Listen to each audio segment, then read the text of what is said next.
Hey everybody, welcome back to the channel. So this will be just a short video to kind of give you an update on the Mustang and kind of show you the update of the engine build that I'm going to do in the next video. Kind of show you some of the parts and just kind of tell you where the Mustang, what the Mustang did this last year, how it performed, and show you some of the cool things I got in store for it. As you can see, I'm at my buddy's shop, like from the last video where I changed the converter. And he's starting to actually get some quality cars in here now. You know, not the normal LS stuff. This is a Ford, and it still has a Ford engine. Actually, I'll show you his truck and some of his stuff. He's actually mini tubbing an old, I think, 71 Camaro, and I'll show you his truck. Now, don't hate on him too much. It's got an LS. But it's got that nice patina look. It's on, you know, bags, I think. It's got a whole air ride system on it. And it's got a built, you know, 6-liter LS, right? 6? 5.3. Oh, it's 5.3. But it's a cool ass little truck. You know, he custom did a lot of the stuff on it, the bed, you know, underneath, the whole frame, suspension, you know, all kinds of stuff. It's a cool ass little truck. And then you have a, I think 71, right? 70 Camaro. He's mini tubbing and doing some stuff to it. And then you have an old 67 Buick. 67 Buick. You know, this thing right here has got a T56, yep, right, with a LS3 in it. And then this thing's getting the works. Like super duper 4x4. Whatever you want to call it. Some cool stuff. Anyways, we'll get back to the real cars.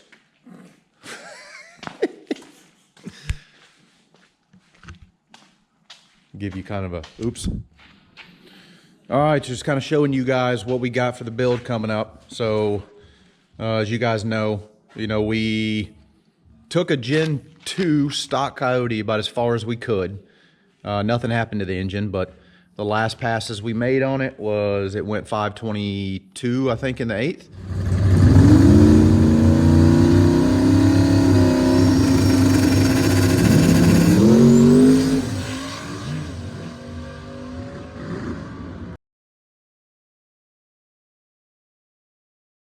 On about 21, 22 pounds. Once we saw that, we were going to try to go for 7s. So we turned it up to about 25 pounds. I fully expected the motor to let go.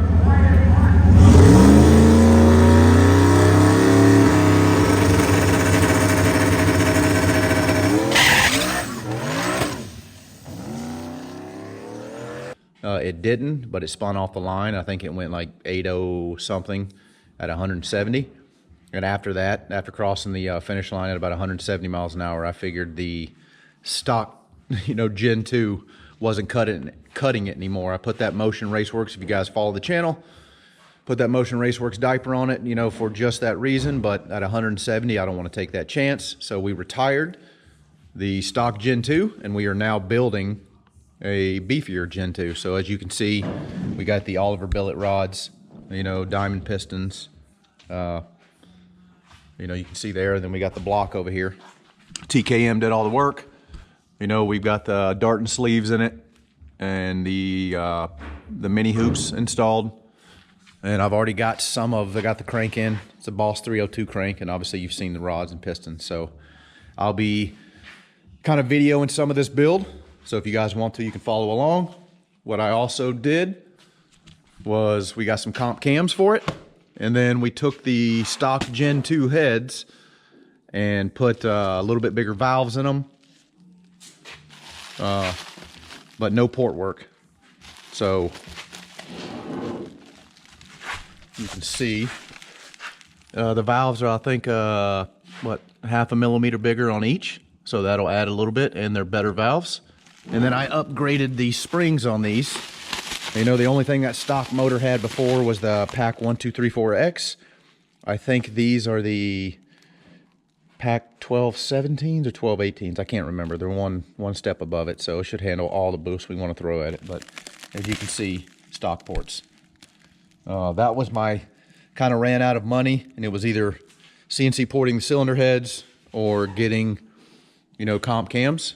So I know these stock Coyote heads will support kind of where I want to go. So, you know, the camshafts were, in my mind, you know, a better route to go. But this is it. I will be kind of showing, you know, how the build is going and what I'm doing to it. You know, TKM did an awesome job, you know, with the block. I've got, you know, they deburred everything. I got the oil squirter, you know, obviously those tapped and deleted. I think that's a better option to go than, you know, putting the plugs that, you know, a lot of people do, because then you got to deal with the O-ring. So these have been tapped, and, you know, I've got the steel plugs, you know, in the bottom. You can kind of see it. But this will be the build coming up. I just wanted to give you guys a quick rundown of what we got going. And I know at this time, like I said, I'm putting all this together and, you know, stretching the rod bolts using, this is all, again, TKM gave me all this stuff. I asked them, they filed the rings. As you can see, they've got them numbered. And then, you know, in the box, they've already told them how much boost I want to run, you know, this and that. And they did all of this for me. They measured the bearing clearances, you know, prior. So all I'm doing is putting it together and re-verifying that their clearances were good, which they have been spot on. But this is what we got, and it should run hopefully after we're done. We took a stock Gen 2, you know, I think to the limit and beyond. So we'll see if we can take this one that far, if not further. So that kind of ends that video. It was just a quick glimpse to show you the engine build that I'm going to try to video and kind of tell you how I'm doing it, and whether it's right or wrong, it's my way.